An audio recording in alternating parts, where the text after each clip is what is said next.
Sasha, one thing is certain, and which we can really establish with some authority, that October would be very different from September.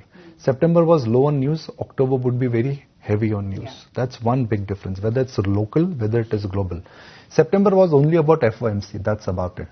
October will be about earnings season.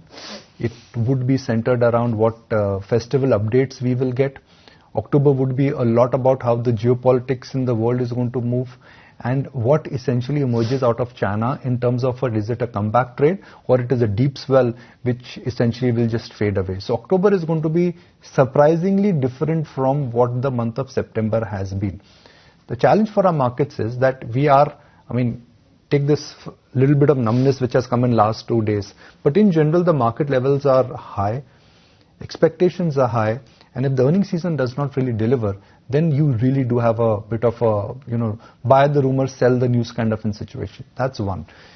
Second, in terms of the flow picture, middle September end, all of us thought that FIs are back after FOMC, and they are back and they are here to stay, and stock markets will only keep on going higher. That trade, in a sense, has just not translated into reality. So there are two differences here. From September versus October, news is going to be very heavy.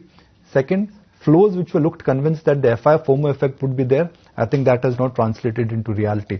But you're right, there is so much of FOMO, and the cash levels with mutual funds are high.